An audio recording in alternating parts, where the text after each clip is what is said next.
तो कभी शाला में नहीं गया। और हिंदुस्तान की हरामखोर सरकार 58 साल में सबको शिक्षण नहीं दे पाई। इसमें हमारी क्या कमी है? सरकार की कमी है। हम तो 7.5 लाख कोटि रुपए हर साल तुमको टैक्स देते हैं। तुम्हारी हरामखोरी है कि पूरा देश 100% लिटरेट नहीं हुआ, वो रिटर्न कैसे फाइल करेगा? तो उसी में एक प्रोविजन है कि वो चार्टर्ड अकाउंटेंट की मदद से रिटर्न फाइल करे, टैक्स कंसल्टेंट की मदद से रिटर्न फाइल करे। अर्थात चार्टर्ड अकाउंटेंट्स का धंधा अभी बढ़ने वाला है। परेश भाई, बहुत धंधा बढ़ेगा। और हाँ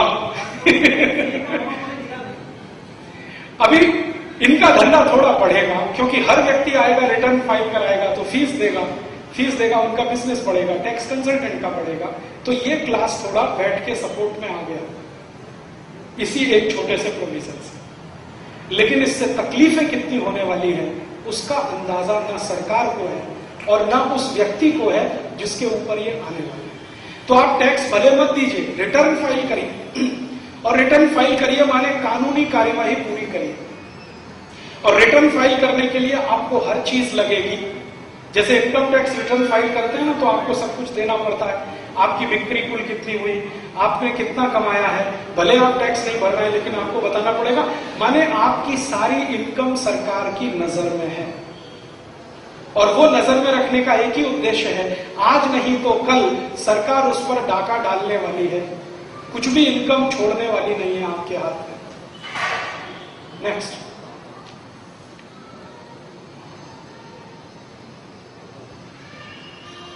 ये थोड़ा टेक्निकल प्रोविजन है।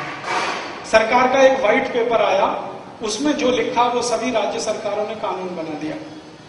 इसमें कानून क्या है कि जो स्टॉक ट्रांसफर है, कोई भी स्टॉक ट्रांसफर, उसमें टैक्स नहीं है क्योंकि वहां वैल्यू एडिशन नहीं है। आप समझ लो, ये एक प्रोविजन बहुत समझ के डाला है इसमें। मैंने भारत सरकार के एक फाइनेंस सेक्रेटरी को पूछा, एक्स फाइनेंस सेक्रेटरी को, ये आपने ये जो डाला इसमें क्या सोच के डाला? तो उनका, देखो राजीव भाई, सच्ची बात यह है कि ये सब विदेशी कंपनियों को फायदा पहुंचाने के लिए डाला। विदेशी कंपनी को फायदा कैसे पहुंचेगा? मैं आपको एक उदाहरण देता हूं। बाटा का नाम सुना? एक परदेशी कंपनी, उसकी दुकानें सब जगह है, ठीक है। अब बाटा की दुकान रिटेल शॉप है और उनकी फैक्ट्री कलकत्ता में है, आगरा में है, कानपुर में है। तो कलकत्ता में माल बनाया और रिटेल शॉप में बेच दिया, तो स्टॉक ट्रांसफर हुआ, तो वैल्यू एडिशन नहीं हुआ, तो वो टैक्स में नहीं है। माने बाटा कंपनी को टैक्स पे नहीं करना पड़ता। वो अपनी दुकान से जब जूता बेचेगा तभी एक बार देना है। और वो स्टॉक ट्रांसफर की परिभाषा क्या है? आपकी फैक्ट्री है और आपकी ही दुकान है, तो फैक्ट्री से माल दुकान में आया है, स्टॉक ट्रांसफर हुआ है, वैल्यू एडिशन नहीं हुआ है। भारत की स्वदेशी कंपनियों की तकलीफ क्या है? उनकी तकलीफ यह है कि उनके पास ना तो फैक्ट्री है ना अपनी दुकान है।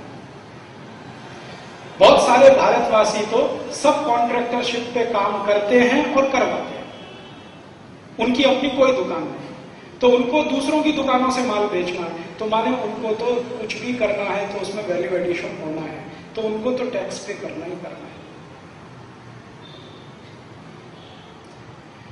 फिर नेक्स्ट,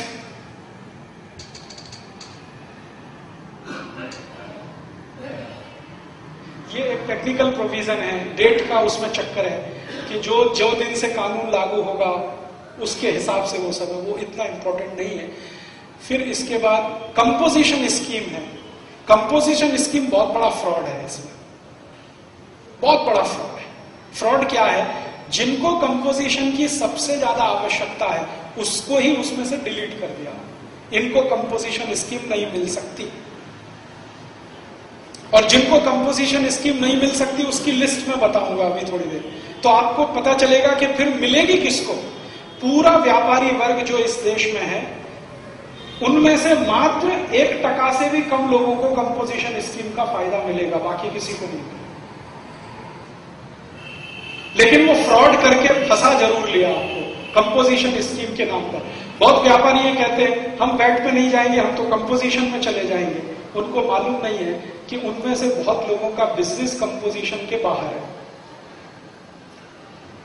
क्या क्या बिजनेस हैं जिनको कंपोजिशन का फायदा नहीं मिलेगा, उसकी एक लिस्ट मैं आपको अभी थोड़ी देर में बताऊंगा। नेक्स्ट, हाँ अभी देखिए यही आ गया, तुरंत आ गया। आप देखिए किस में आते हैं, मैन्युफैक्चरर हैं, कंपोजिशन नहीं मिलेगा, मैन्युफैक्चरर को कंपोजिशन स्कीम का लाभ नहीं है। इंपोर्टर है, कंपोजिशन का लाभ नहीं है। डिस्ट्रीब्यूटर है, उसके बाद होलसेलर है, नहीं है। फिर क्या बचा? Only retailer.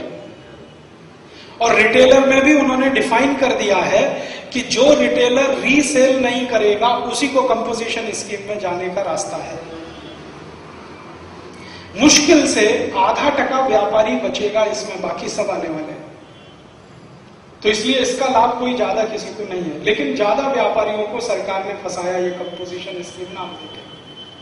नेक्स्ट, अभी देखिए एक मिनट भैया, फिर से वापस लाना। देखिए इसमें कुछ और लिस्ट है नीचे। अगर होटल चलाते हैं, रेस्टोरेंट चलाते हैं, खाने पीने का सामान की व्यवस्था, ईटिंग हाउस यहाँ बहुत चलते हैं महाराष्ट्र में, मुंबई में तो बहुत। वो डिब्बा की व्यवस्था है ना, ये जितने डिब्बा फेरी वाले लोग हैं ये सब ईटिंग हाउस में आते हैं।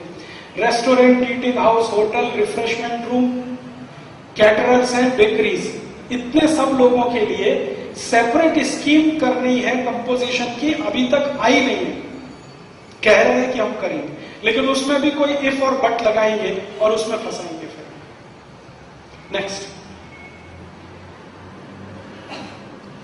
ये तो बेकार है, ये आपके काम का नहीं, क्योंकि आप में से कोई इस कैटेगरी में नहीं आता होगा, वर्क कॉन्ट्रैक्ट। अभी देखिए ऑक्ट्रॉय एंट्री, कोई टैक्स एबॉलिश नहीं किया। अभी एक सबसे खतरनाक बात जो होने जा रही है इस देश में, 6 महीने के बाद महाराज जी क्या होगा, ये वैट के अधिकारी जितने भी नेशनल हाईवेज हैं, स्टेट सब पे चौकी बना के बैठ जाएंगे, चेक पोस्ट बनेंगे। जैसे टोल बूथ होते हैं वैसे अभी वैट बूथ बनेंगे, नेशनल हाईवे नंबर 1 पे, नेशनल हाईवे नंबर 2 पे, 3 पे, 4 पे, और सब जगह वैट ऑफिसर बैठेंगे। जो भी माल लॉरी में भर के जाएगा, ट्रक में भर के जाएगा, सबको चेक करेंगे, और चेक करते समय 20 डॉक्यूमेंट्स की मांग करेंगे। 20 डॉक्यूमेंट्स आपको होना कंपलसरी है। उसमें से अगर आपके पास 19 हैं, एक कम है, तो आपकी लॉरी और ट्रक जब्त कर लिया जाएगा, और वो वैट अधिकारी का हो जाएगा। उसमें जो माल भरा हुआ है, वैट अधिकारी चाहे तो उसको नीलाम कर सकता है, चाहे तो बाजार में बेच सकता है, आपके ऊपर दंड लगा सकता है, आपको जेल करा सकता है, और तो ट्रक जिस व्यक्ति का है उसको जेल करा सकता है। मेरा ट्रक है, आपका माल है, आप तो मालिक हैं माल के, मैं तो ट्रक ओनर हूं, मैंने तो भाड़े पे ट्रक दिया है, लेकिन डॉक्यूमेंट्स अगर नहीं है मेरे पास, तो ट्रक मालिक भी जवाबदार है, वो भी जेल जाएगा। अब इसमें मुश्किल क्या होने वाली है मैं बताऊंगा। आप कहोगे ये इतना सख्ती से लागू करेंगे, नहीं करेंगे, वो मैं भी जानता हूं। इसमें धंधा करेंगे। धंधा कैसे करेंगे? पुलिस वाले क्या करते हैं, ट्रक वाले को रोकते हैं, क्या करते हैं, 10 रुपए दो, 20 रुपए दो, 50 रुपए दो, 100 रुपए दो। अब ये धंधा सब सेल्स टैक्स ऑफिसर करेंगे, तो यही होने वाला है। और आपके पास जितना ज्यादा संवेदनशील सामान है, उतनी बड़ी रिश्वत मांगेंगे। संवेदनशील से मतलब आप दूध का ट्रक भर के लेके जा रहे हैं, कल्पना करो, और दूध जो है ना हाईली पेरिशेबल आइटम है, थोड़ी भी देर हुई तो फट जाएगा। आपको मालूम है कि इसने अगर ट्रक रोक लिया, 2-5 घंटे खड़ा कर दिया, मेरा तो 1 लाख रुपए का नुकसान, तो रिश्वत उतनी ही ज्यादा, भाई 50,000 दे दो, अभी ट्रक छोड़वाना। अगर मान लीजिए भाजी है उसमें, और भाजी है जो जल्दी खराब हो सकती है, तो उसमें ज्यादा रिश्वत। फल है उसमें ज्यादा रिश्वत। जितना ज्यादा संवेदनशील माल, रिश्वत उतनी ही ज्यादा। तो अभी बड़े बड़े हाईवेज पर आपको जो पुलिस के कर्मचारी घूस लेते, रिश्वत लेते मिलते पाए जाते हैं, वो अब मिलकर वैट ऑफिसर्स के साथ ये धंधा करेंगे। और हर ट्रक ओनर को ट्रक भेजते समय एक सर्टिफिकेट दिया जाएगा। मैं आपको एक सरल उदाहरण से समझाता हूं। मुंबई से आपने दूध का टैंकर भर के, कल्पना करो, नागपुर भेजा, तो यहां पहला जो एंट्री वो आएगा, चेक पॉइंट आएगा, पहला सबसे पहला वैट, वहां से आपको एक सर्टिफिकेट मिलेगा।